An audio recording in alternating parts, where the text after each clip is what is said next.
here. I found such a sense of community with Creative Mornings in the Shenandoah Valley. It's just been so welcoming and so wonderful. I lived in Stanton from 2009 to 2012, moved to Philly, met my partner in Philly, came back, my partner Baby, came back, and ever since we've been back, we've found such a sense of belonging here with Creative Mornings. So I'm just really big on Creative Mornings, and thank you all so much for being here. So I'm going to talk about Tangleroot, and as it factors into my vision, because as Annika said, Tangleroot was a vision that I had many years ago, and writing for me is an even older vision. So I'm going to get into that, but first I'm just going to tell you a little bit about this book, and I'm not going to do too much. I'm just going to read a little sort of blurb here about what it's about. Noni Reed has grown up in the shadow of her mother, Dr. Radiance Castine, renowned scholar of Black literature who is alarmingly perfect at just about everything. When Dr. Castine takes a job as the president of prestigious Stone Coast College in rural Virginia, Noni is forced to leave her New England home, a prime internship, and most importantly, her friends. She and her mother move into the big house on Tangleroot Plantation. Noni hates everything about her Virginia town, but finds herself morbidly fascinated by the white slaveholding family who once lived in it. Slowly, she begins to unpeel the layers of sinister history that envelop her new home, Stone Coast College, her ancestry, and her life story as she knew it. Through it all, she must navigate the ancient prejudices of the citizens of her small town, and ultimately, she finds herself both affirming her mother's position and her own, but also discovering a secret that changes everything. Woo! A lot of people ask if Noni is me, and she's not. Her story is not mine. Not really. My mother was a teacher. Her mother is a college president. My mother was definitely, you would never say that she was perfect at most anything. And I grew up in Atlanta, as unlike Noni, who grew up in Boston. So we have very different lives. This is not based on my story, but everything is based on the author's story in some ways. And I'll talk about that in a little bit. But there's two visions in this book. Noni herself has a vision. As the blurb mentions, she wants to be a costume designer. She would actually find herself very much at home here at the American Shakespeare Center, because the book begins with her in the midst of doing some costume designs for a production of The Tempest. She has these great ideas. Miranda in The Tempest has this wedding dress it's this sea green chiffon, and it's got ruffles coming out the back and a conch shell anchoring the shoulder strap. And that's all her design. Prospero's magic cloak is huge and thick, and she convinced her biology teacher to give her all of his small animal skulls that he collected, and she sews them onto the velvet so they kind of dangle. So it's sort of sinister, almost magical cloak. So she's got these great ideas, and she has been sewing and drafting costumes her whole life. Again, not me. I don't sew. I try. But her mother also has vision. Her mother is as Laura mentions, is a new president of a fictional college. And her mother believes that her ancestor founded this college. The only way she knows this is through oral history. She wants to rename the college for her ancestor. It's called Stone Coast, and she wants to name it Cuffy Fortune College. But to do that, she needs to find evidence, primary sources, historical evidence that he did found the college as opposed to just what her grandmother told her. So they both of these women have visions. And through this book, they need to come together with their visions. But to do that, they have to learn to trust each other again. And that is much of the story of Tangleroot. Tangleroot came to me when, first when people ask, how long have you wanted to be a writer? And I can say, pretty much, I don't want to say ever since I learned how to hold a pencil, but it wasn't long after that. You know how you're in elementary school and you have those big wide ruled sheets where you're first learning how to write sentences straight? Well, so when I was I guess in the second grade or something like that, we'd have these things, we'd learn vocabulary words, and we'd have to write a sentence from each vocabulary word. And I would always line up my sentences so that they created a story, so that they all shaped out to be a story. That was a fun exercise for me. And it was just something I did. And I realize now that compulsion to create a story has been there that long. I didn't know any writers. I knew books. My mother and my father took us to bookstores. We would go to used bookstores a lot of times because we didn't have a whole lot of money, and so used bookstores were where it was at. Libraries during the summer, oh my God, halls. And scholastic book fairs for us, of course, were like splurge time. Yeah. My mom had, my poor mom. Scholastic book fair came along and was like, oh, I'm going to spend a lot of money. Unfortunately, my dad wasn't terribly present as I was growing up. So I didn't spend a lot of time with my dad, or maybe that was fortunate because things were volatile when my dad was at home. It was not easy, and it was a lot calmer when he was away from my brother and my sister and I. We grew up in Atlanta, and so again, writing was always something that my mother encouraged. Oxford 2 bookstore, Shrine of the Black Madonna, which was in West End of Atlanta, which had books, which had Afrocentric books, which I really loved. I really loved going there. And one day my mom came home, I was about 8 or 9, and she came home with a marbled composition book.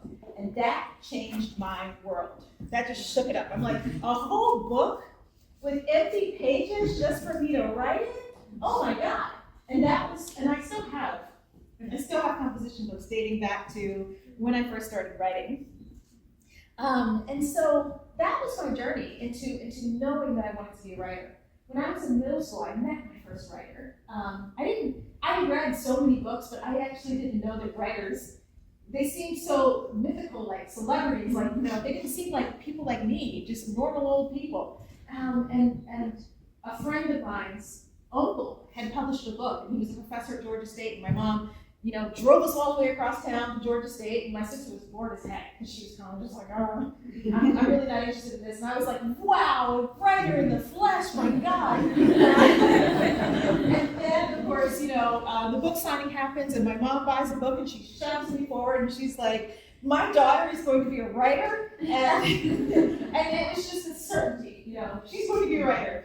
And of course, I got my book signed, and he's like, "Good luck, whatever." My sister says that we still have that book somewhere, so I'll have to dig it out one day. It was called Scrabble, it's a book of short stories, and it was just like, wow, a hardcover book, and I met the guy who wrote it. This is incredible. And so it became real. It became real that I could be a writer. That I could be a writer. And when I think about my parents grew up, my mom was born in 48, my dad was born in 50 in South Carolina. So you can imagine what their life might have been like. Very different from mine.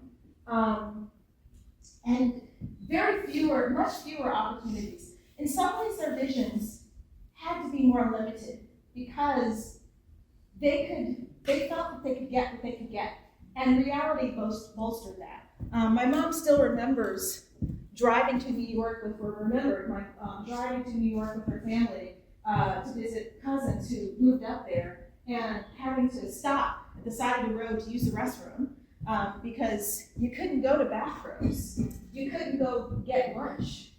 God help you if something happened to your car. You had to have basic mechanic skills. Even if you were a woman traveling alone, you had to. My father remembers getting rocks thrown at him as he went to school. He was one of the first people who integrated his school in Columbia, and it wasn't a pleasant experience for him. And so their lives, again, were different, and their visions were conscripted by what the world could allow for them. And much of their visions were then pushed upon us, their kids. And so here we are. I will say that the inspiration for Tanglewood, and some of you have seen this or have heard this before, but when I was 13 years old, I was in 4-H camp, and we went to, our 4-H camp was located on an old plantation. And one day a historian came in and offered to take some kids to this plantation, to a cemetery of enslaved people. And we're walking through this trail that leads to the cemetery, and I'm expecting a clearing and gravestones, just like, what was there in my family cemetery in Somerville, South Carolina. And instead, there's just woods, and she says, we're here. And I'm looking around, and all I see are just trees, trees, trees, trees. And she's like, look at the ground. And I look at the ground, and I see leaves and, the shyness from nature. And I can sort of notice depressions a little bit, and rocks, just rocks setting the ground. And those rocks were the gravestones. Those rocks, those plain rocks. And it had never occurred to me. I knew that enslaved people, I knew it was against the law for them to read and write, especially in the South, in Georgia. And I knew that some people found a way, but I also knew that of course enslaved people would have been able to carve their own tombstones, but I thought maybe the enslavers would for them. I had thought that because I thought, wait, people toil on their land their entire life, and you can't even give them the dignity of a headstone with their names and the dates of their life and their death. You can't do that. And every time I tell this story, it brings me to tears because it's so unfair. And when I was 13, I decided I wanted to give these people stories. And if not them, I wanted to give people like them stories. And that was the impetus for Tangleroot. And I didn't even have it. I didn't even understand what I was working with, and I held it in the back of my head. I'm growing up in Georgia, living my life. My dad left the family when I was in high school, really my last year of middle school. He had become increasingly less present, and he would go out of town on business, and he would be gone for months at a time. And then he'd just show back up, and then he'd be gone again. And so it was just my mom, my sister, my brother, and I for a large part of my life, from the time that I was in middle school until he just one day left and was gone. When I was in the 9th grade, my mom began having difficulties with money. She was suddenly a single parent, and I knew that we were having issues with our house that we lived in East Point, Georgia, which is right outside of downtown Atlanta. And one day, my sister and I came home, and I remember the car just going down the road, and I see the lawn of our house and everything. There's just something all just covering the lawn. And we get closer, and I realize it's my whole family's house. The contents were gone, right outside on the lawn. They were right there on the lawn. Everything that had been removed from the house and was on the lawn. We had been evicted. And it was just an incredibly horrible experience to go picking through your own things, trying to salvage what you could.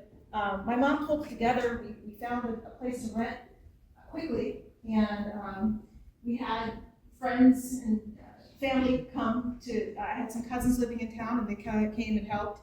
My brother was in college at that time, and he left and came, and we all managed to get resettled very quickly. But it was humiliating because the school bus would go by our house every day.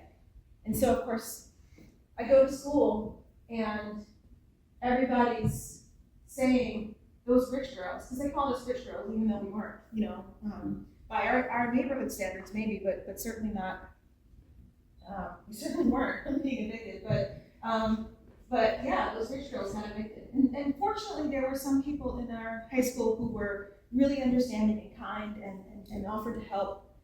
But it's hard to be 14 years old and have your whole life out on the lawn and have a school bus go by. And everybody knows, and everybody sees. So we moved on from that, and when I was a junior in college, going to my sister's graduation, she was a senior, she was graduating, and my dad just showed back up. Just, there he is, right at her graduation. And it was alarming. I hadn't seen or heard from him in years. And all of a sudden, my dad has money. He's got lots of money. It's all cash. And so it was kind of in the nick of time because it helped my sister go to college, and then it was time for me to go to college, and I would pay my college bills in cash because my dad just never had actual checks. He had cash all the time, cash. And I was very naive. And he would always say, "Oh, I have this business. I do like a check cashing business, or I do this, or I do that." And I believed him. And my mom was just like, "Oh."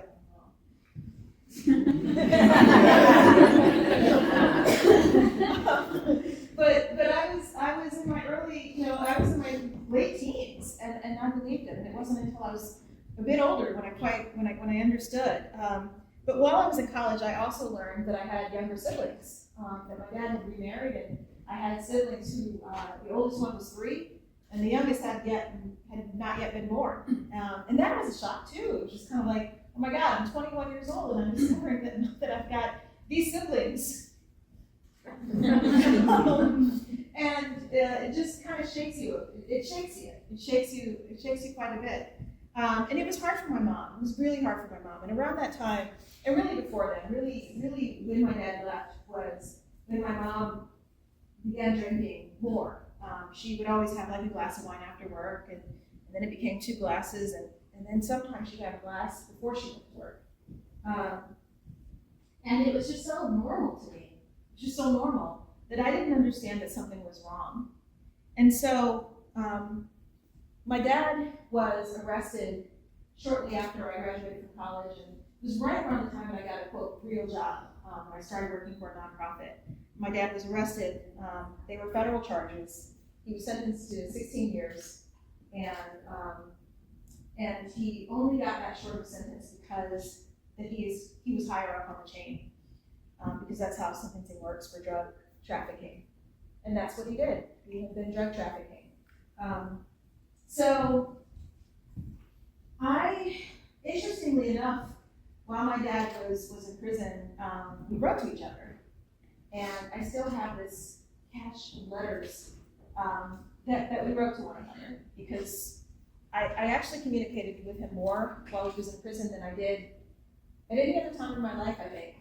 And that includes now. You have someone who's there, and you can communicate with them. And I remember the very first card, my dad was never one who gave me cards, but the very first card that I ever got from him was a Valentine's Day card. And it was a picture of a kitten. It was like a little watercolor picture of a kitten, and it said, Happy Valentine's Day. And I was like, oh my gosh, I've never gotten a card from my dad, and it's just so sweet. And I was like, oh, he's got watercolors, wow. And then later he told me, phone calls were few because they were expensive, but later he told me that he used Skittles to make that. You moisten the Skittles and then you use them as watercolors. Another time he sent me contraband. It was something that he called jail mix, and it was basically like Doritos and beef jerky. It was like this trail mix, but it was like you get from the commissary. It was quite good. And he sent it in a little packet, and so that was our relationship for quite a while. But unfortunately, my mom was getting sicker and sicker, and by that time we realized she had a problem. When I started writing Tangle Root while my dad was incarcerated, and that's when this story came to me. That's when the memory of being in 4-H camp and seeing that enslaved people's cemetery, and also seeing cemeteries here in Virginia. I was living in Charlottesville, and I had this job that I'd have to go driving all around everywhere. And sometimes I'd see a cemetery, a little roadside cemetery, and I'd be like, skirt! And around, and woo, dead people. One day there was a gravestone of a young woman, a white woman, more than likely, who had been buried with an infant, and I wondered about her story. And that became the impetus for this book. And originally I started writing with white characters because I didn't think that black characters would get, a book like this with black characters would get published. And then I went to graduate school, I put it down for a bit. I started working on something else while I was getting my MFA, and I wrote a whole other project. And then I came back to this. And this was So I had started this in 2004, 20 years ago. Yeah, I know. But I put it on hiatus, from 2005, 2007 when I was in grad school. Kind of picked it back up again in 2009, and I researched the hell out of this book. Oh my God, y'all! I researched so hard. I was just always just nosing books. At the time, I was working for UVA Admission, so I had access to all that great data. The whole UVA library system, and I used that. So I was just like going through primary sources and on all the databases with all the everything. And then I wanted to get a literary agent, and so I started. I got this manuscript. I hired a second reader. I did all the things. And I pitched to agents. What you do to get an agent? You send them a letter and you say, "Hello, please consider my manuscript." And they might say, "Yeah, we want to see more. Send me the first 30 pages." And so at that time, you put 30 pages in a envelope and you mail it. And then they might say, "Send me the next 50 pages," and you do that again. And sometimes they'll say, "Send me the full," and you'll get a box, and you put the whole 500, ream of paper. It wasn't 500 pages; it was more like 300. But still, put those in a box at that time because this is, again, 2010, it was the dark ages, and you send it off, and the way it goes. I did not get an agent. I did get one agent who said, "I'm really interested in this, but it's not quite ready. Here's some suggestions." And so I took those suggestions and I started using them. Then my mom passed away in 2012, January 2012, and that just took it out of me. I had been close to my mom, and that was hard. That was, of course, just as you can imagine. It was. I can't even. Those of you who lost a close loved one, you would know. But it's the pain is terrible. I was 33 years old, and to me, and I know that many people. I know that in some ways, 33, maybe I'm lucky.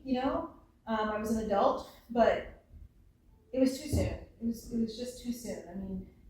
You don't want your parents to outlive you, but 33 was too soon. It was just too soon. And so that was hard. And I tried. I scraped up everything I could because I still had this vision. And I scraped up everything I could. And I finally, maybe a year or two after I had submitted to that agent who said, "I want to see something else," I finally sent her something else, and she said, "I'm just not as invested in this anymore." And so that's what made me put it away. That was around 2013 or so, maybe even early 2014. I put it away, and I wrote some other things, and thought about writing, but for the most part, I put my nose to the grindstone and just did my job. I had moved to Philly. I moved to Philly shortly after that, and I met Davey in Philly, and Davey was this, and still is this kind of creative, zany person who had this sense of has this sense of adventure, this creative adventure, and has his own visions, and that inspired me. And right around the pandemic, I took out the manuscript and I started working on it again, and because I had a little bit of time,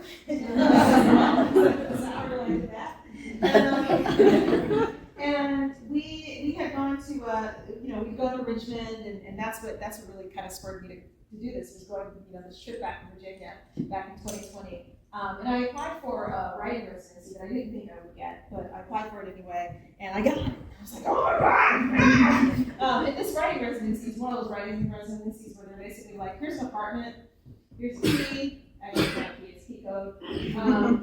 Good luck. There's no readings, you just have the whole time to write. There was a woman who was living in the downstairs apartment. We became friends, and And I would write furiously during the day, and then at night I would, we'd hang out. And that was a huge turning point in getting this done. And more research, of course. And then finally I tried, I was so afraid of pitching this again to agents and going through this whole thing again. And I decided to pitch in batches and to just do, like 10 at a time. And so I did my first batch of 10, and I decided to choose in each batch one agent who I'd really like to work with, and then 9 safeties. and so I did that, and the one agent who I really wanted to work with called me, and that was that. And then this was off to find a publisher. Got some more rejections for publishers, but then Macmillan, Spiral, and Friends picked it up, and here we are. And so, to me, a vision is the juncture of imagination, a well thought out plan, and the wherewithal to carry it through, or to try to carry it through. Because any vision, you're going to get a lot of no's. And some of those no's might feel final. But if you've got the plan and the wherewithal, maybe it can happen. And another writer once said to me, Christina Baker Klein once said, actually, I say she said it to me, she said it to the whole auditorium, so.